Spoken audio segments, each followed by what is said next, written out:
And joining me now, Republican Congressman Marlin Stutzman from Indiana. He's a member of the House Budget Committee. It's good to have you here. Welcome to the lead. Thank you so much. I want to play a little bit of what happened today.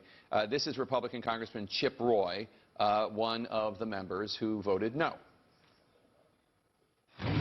This bill falls profoundly short. It does not do what we say it does with respect to deficits. We are writing checks we cannot cash, and our children are going to pay the price.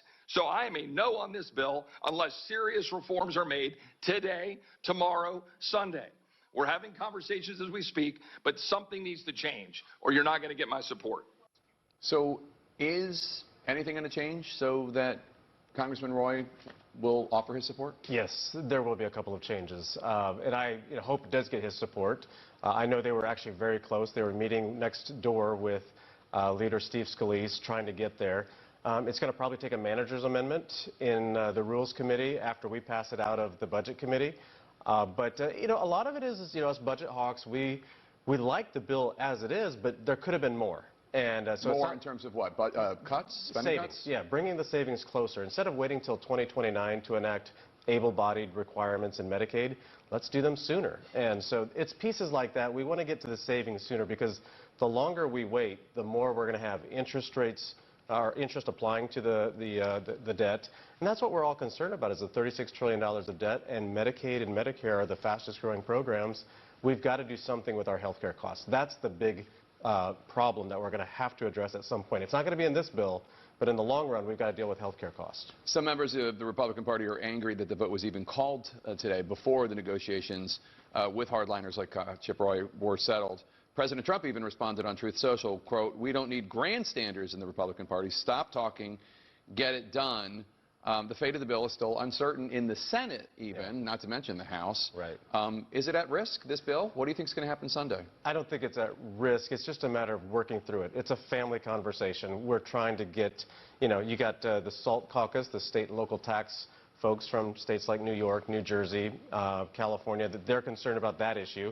But then you have those of us on the other side. And I voted yes for it today because we do have to move it ahead. And there's a timeline. We need to make sure that we get as much as we can. But at the same time, this is a good bill. But could we do more? I think we can. And that's what Chip Roy and others are holding out for. And I think over the weekend there'll be some good movement in a manager's amendment that hopefully everybody can agree to. Senator Fred Thompson of Tennessee, Republican, once said that nobody who's been to, I'm paraphrasing, but something like nobody who's been to the Pentagon doesn't think that you could take a couple $1 billion out of their budget.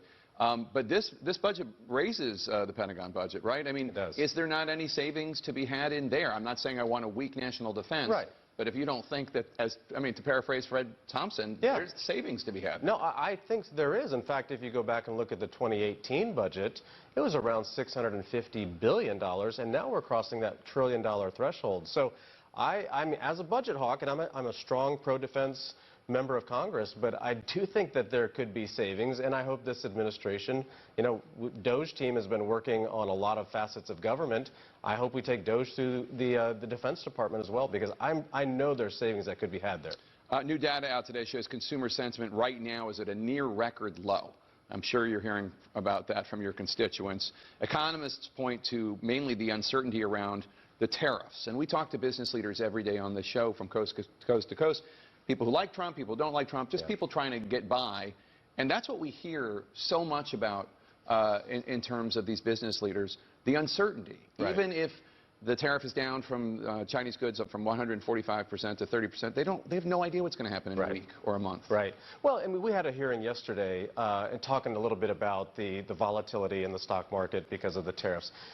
There's not a good time to do the tariffs. There had to be a reset. I come from the Midwest, so manufacturing, agriculture, transportation are the big sectors in my area. And I've seen this slow decline in the Midwest over time where there just aren't the good-paying jobs that keep people in small-town America. And so I'm a big supporter of what Trump is doing with the reset.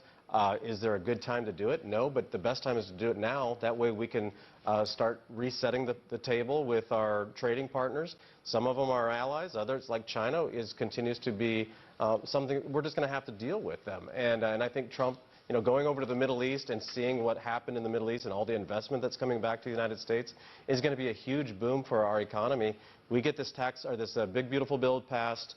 we continue to address spending and more investment coming into the United States, I think the economy is going to be strong in the next 6 months. All right, Congressman Marlin Stutzman from the great state of Indiana. Thanks so much for joining us today. Appreciate it. Thank you. Good to be with you.